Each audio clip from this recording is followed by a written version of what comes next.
بسم الله الرحمن الرحيم. تبارك الذي نزل الفرقان على عبده ليكون للعالمين نذيرا.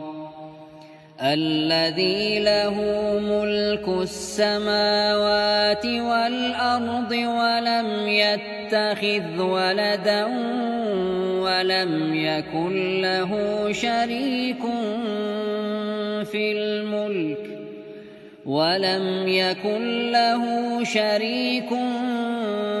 في الملك وخلق كل شيء فقدره تقديرا.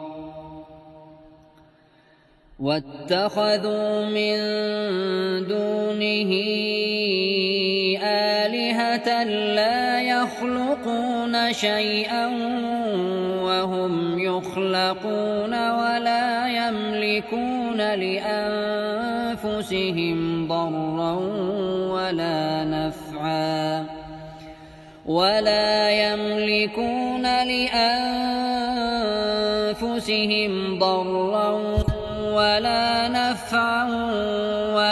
يملكون موتا ولا حياة ولا نشورا.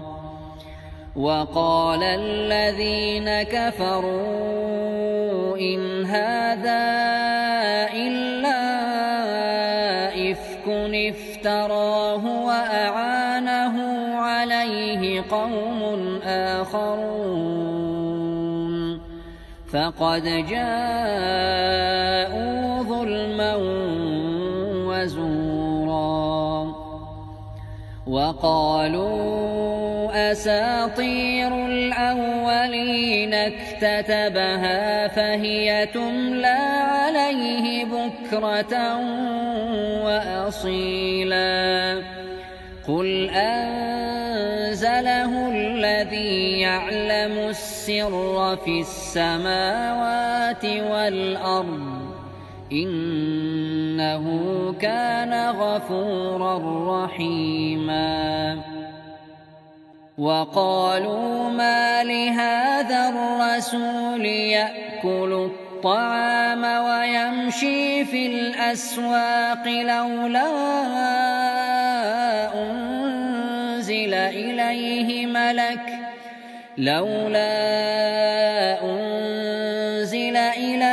ملك فيكون معه نذيرا. أو يلقى إليه كنز أو تكون له جنة يأكل منها. وقال الظالمون إن تتبعون إلا رجلا مسحورا. انظر كيف ضربوا لك الأمثال فضلوا فلا يستطيعون سبيلا. تبارك الذي إن شاء جعل لك خيرا من ذلك جنات تجري من تحتها الأنهار ويجعل لك قصورا. بل كذبوا بالساعة وأعتدنا لمن كذب بالساعة سعيرا. إذا رأتهم من مكان بعيد سمعوا لها تغيظا وزفيرا. وإذا ألقوا منها مكانا ضيقا مقرنين دعوا هنالك ثبورا.